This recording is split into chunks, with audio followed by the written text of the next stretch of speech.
Hello friends, in the last part we had learned the icebreakers as well as about the author Alfred George Gardner. In this part we are going to learn the first extract of the lesson on saying please. So we shall see the meaning of the lesson line to line. On saying please means शिष्टाचाराचे महत्त्व. The young liftman in a city office who threw a passenger out of his lift the other morning and was fined for the offense was undoubtedly in the wrong. Passenger means प्रवासी. To fine means दंड होणे, दंड करणे, दंड थोठावणे. Offense means गुन्हा. Undoubtedly निसंशयपणे. In the wrong means चुकीचे. The liftman in the city office who threw a passenger out of his lift the other morning and was fined for the offense was undoubtedly in the wrong.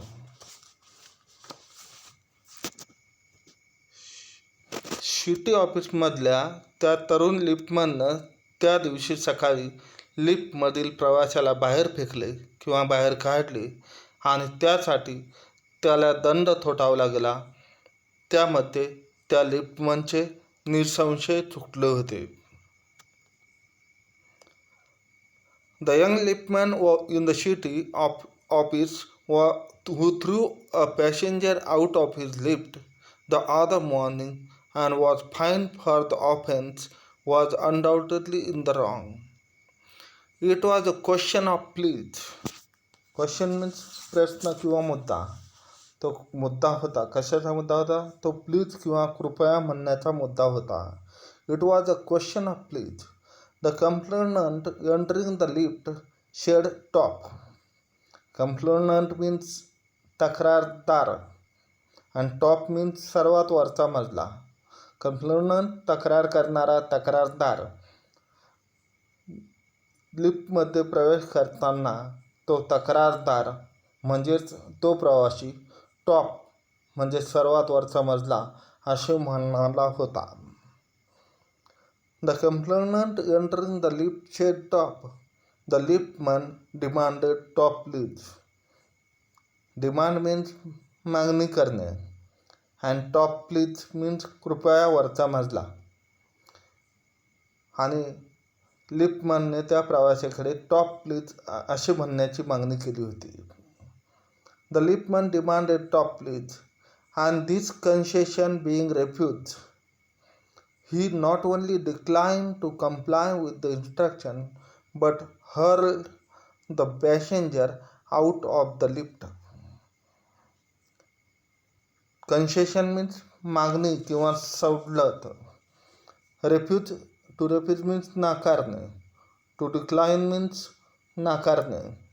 To comply means पालन करणे, पाळणे किंवा पालन करणे. Instruction means सूचना and hurl means बाहेर काढणे किंवा भिरकावणे.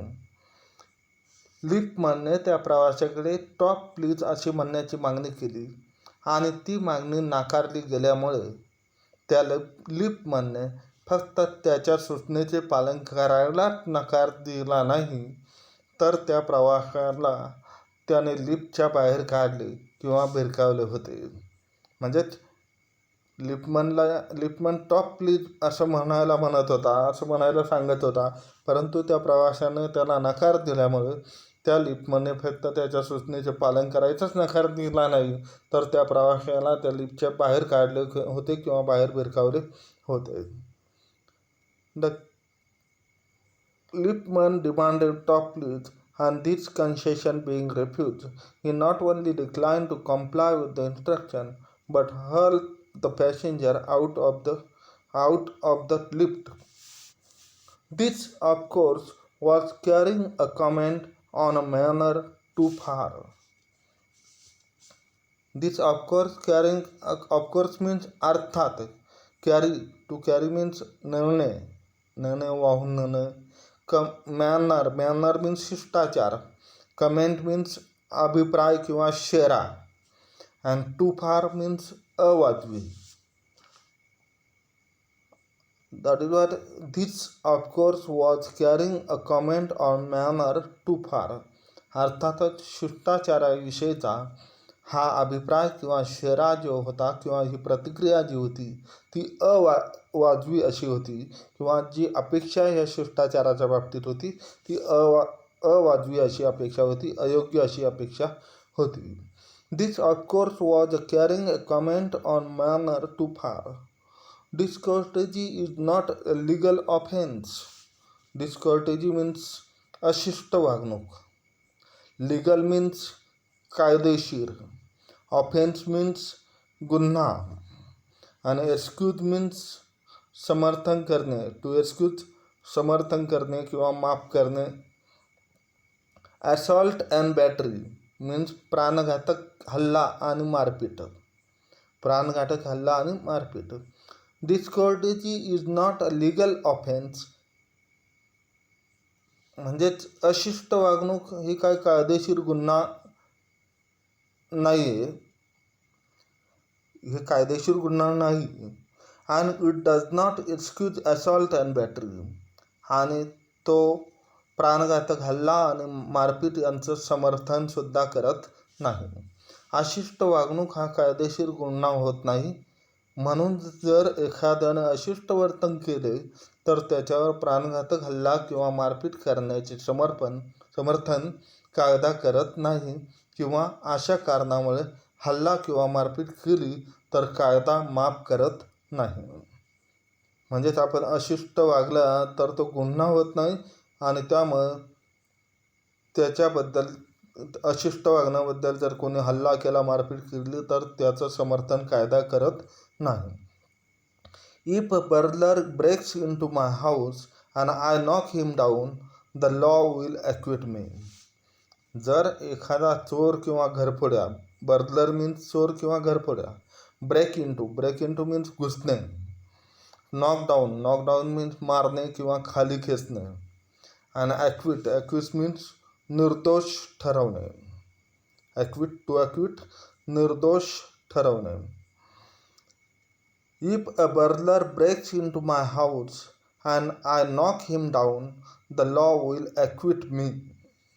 जर माझ्या घरात चोर घुसला आणि मी त्यांना मारले तर कायदा मला निर्दोष ठरवेल.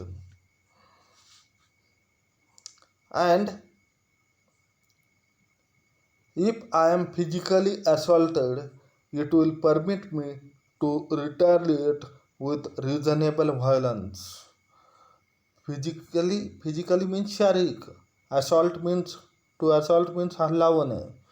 परमिट परवानगी देणे. टू रिटॅलिएट बदला घेणे किंवा जशास तसे वागणे. अँड रिझनेबल मीन्स वाजवी किंवा योग्य. अँड व्हायोलन्स मीन्स हिंसाचार. And if I am physically assaulted, it will permit me to retaliate with reasonable violence. आणि जर माझ्यावर शारीरिक हल्ला झाला तर त्याचा बदला घेण्याची किंवा जसेच तसे वागून वाजवी प्रमाणात हिंसाचार करण्याची परवानगी कायदा देतो. म्हणजेच आपल्यावर हल्ला झाला तर त्याच्यात बदला घेण्याची आणि त्याच्यासाठी वाजवी प्रमाणात हिंसाचार करण्याची वेळ आली तरी कायदा त्याचं समर्थन करतो. It does this because. कायदा असं का करतो? कारण काय आहे? It does this because the burglar and my assailant have broken quite definite commands of the law. The burglar means चोर किंवा घरफोड्या. असेलंट मीन्स हल्लेखोर. टू ब्रेक मीन्स भंग करणे. डेफिनेट मीन्स निश्चित किंवा विशिष्ट. आणि कमांड मीन्स आदेश. याला कारण काय असतं तर तो असे करतो म्हणजे कायदा असे करतो कारण कायदा असे करतो कारण काय, तो चोर किंवा हल्लेखोर जो आहे यांनी निश्चितच कायद्याच्या आदेशाचे उल्लंघन किंवा भंग केलेला असतो. याचाच अर्थ त्यांनी कायदेभंग केलेला असतो आणि म्हणून कायदा आपल्याला त्या म्हणजे चोराच्या विरोधात किंवा हल्लेखोराच्या विरोधात तशा प्रकारचा हल्ला करण्याची परवानगी कायदा देतो, कारण ते कायद्याच्या आदेशाचे उल्लंघन असते किंवा भंग असतो. म्हणजेच कोणता तरी कायद्याचा एक आदेश मोडला जातो, नियम मोडला जातो आणि त्यामुळे त्या व्यक्तींवर तसा म्हणजेच आपल्या स्वसंरक्षणार्थ किंवा आपल्या स्वतःचं वस्तू वाचवण्यासाठी चोराशी किंवा हल्लेखोराशी तशा प्रकारचे दोन हात करण्याची परवानगी कायद्याकडून आपल्याला दिली असते. म्हणजेच कायदा अशी करतो कारण काय, तर चोर आणि हल्लेखोर यांनी निश्चितच कायद्याच्या आदेशाचे उल्लंघन किंवा भंग केलेला असतो.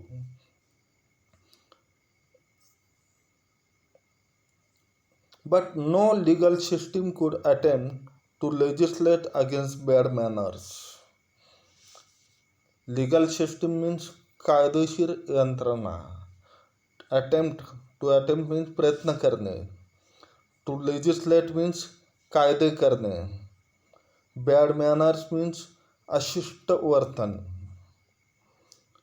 परंतु कोणतीही कायदेशीर यंत्रणा अशिष्ट वर्तनाविरुद्ध कायदा करण्याचा प्रयत्न करत नाही. Here, but no legal system could attempt to legislate against bad manners or could sanction the use of violence against something which it does not itself recognize as a legally punishable offense. Sanction means मुभा देणे किंवा मंजुरी देणे. Violence means हिंसाचार. To recognize means मान्य करणे. Legally means कायदेशीर दृष्ट्या. Punishable means दंडनीय, शिक्षा करण्यायोग्य. आणि ऑफेन्स मीन्स गुन्हा किंवा अपराध. किंवा कायदेशीर दृष्ट्या दंडनीय अपराध म्हणून मान्य नसलेल्या गोष्टींसाठी ती कायदेशीर यंत्रणा हिंसाचाराचा वापर करण्याची मुभाई देत नाही. म्हणजेच कायद्यामध्ये ज्या गोष्टींची म्हणजे शिष्टाचाराची त्याच्या विरुद्ध तशा प्रकारचे दंडनीय अपराध म्हणून मान्य नसताना, कायद्यामध्ये त्याची मान्यता नसताना कायदेशीर यंत्रणा हिंसाचाराचा वापर करण्याची परवानगी देत नाही. So we see the sentence again here.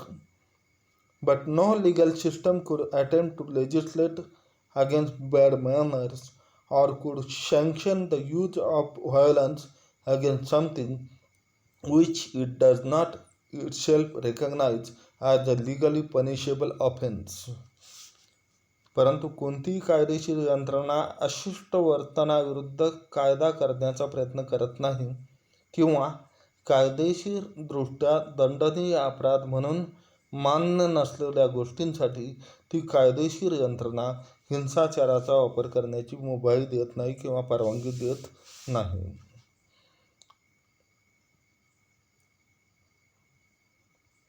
So, and our sympathy with the Lippmann, we must admit that the law is reasonable. Sympathy means सहानुभूती. To admit means मान्य करणे, कबूल करणे. Reasonable means योग्य. आणि आपली म्हणूनच लिपमनबद्दलची आपली सहानुभूती असूनही लिपमनबद्दल आपल्या मनात कितीही सहानुभूती असली तरी आपल्याला कायदा योग्य आहे हे मान्य करावेच लागते. And our sympathy with the Lipman we must admit that the law is reasonable. म्हणून लिपमनबद्दलची आपली सहानुभूती किती असली तरी आपल्याला कायदा योग्य आहे हे मान्य करावेच लागते. Then it would never do if we were at liberty to box people's ears because we did not like their behavior, or the tone of their voices, or the scowl on their faces. It would never do means असे कधी होणार नाही. म्हणजे अशा प्रकारची परिस्थिती कधी असणार नाही. We must admit that the law is reasonable. It would never do if we were at liberty. To be at liberty म्हणजे मोकळीक असणं. To box people's ears. To box one's ears म्हणजे ठोसे लगावणे. टू बॉक्स ठोसे लगावणे म्हणजेच boxer. Boxer याचा अर्थ मुष्टियोद्धा होतो, जो ठोसे लगावतो तो. बिहेवियर मीन्स वागणूक. टून मीन्स आवाजाचा सूर किंवा आवाजाची पट्टी, वरची खालची पट्टी, या अर्थाने मोठा आवाज, लहान आवाज, सूर, टून. आणि स्काउल. स्काउल मीन्स कपाळावरील आठी. स्काउल कपाळावरील आठी. So here it would never do if we were at liberty to box people's ears because we did not like their behavior or the tone of their voices or the scowl on their faces. जर आपल्याला लोकांची वागणूक आवडली नाही, लोकांची आवाजातील पट्टी म्हणजे सुरावट किंवा त्यांच्या कपाळावरील आठ्या आवडल्या नाहीत, तर त्यांना ठोसे मारण्याची मोकळीक आपल्याला असणार नाही. याचाच अर्थ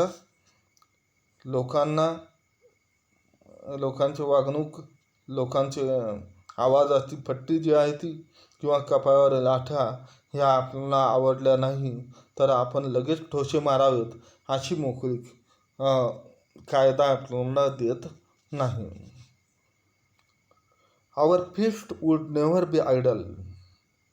आणि असं जर झालं तर काय होईल? आवर फिस्ट. फिस्ट म्हणजे मुठी. आयडल मीन्स रिकामटेकड्या किंवा मोकळ्या. असं झालं तर आपल्या मुठी कधीच रिकाम्या असणार नाहीत आणि आपले हात सतत उचलले जातील. याचाच अर्थ आपण सारखे मुठी उचलून ठोसे मारत राहू. याचाच अर्थ मारामारी करत राहू, भांडणं करत राहू. Our fist would never be idle and the gutters of the city would run with blood all day. Gutters means गटारी. रन मीन्स वाहने. Our fist would never be idle and the gutters of the city would run with blood all day. असे झाले तर आपल्या मुठी कधीच रिकाम्या असणार नाहीत आणि आपले हात सतत उचलले जातील आणि शहरातील गटारांमधून दिवसभर रक्त वाहत राहील. Our fist would never be idle and the gutters of the city would run with the blood all day.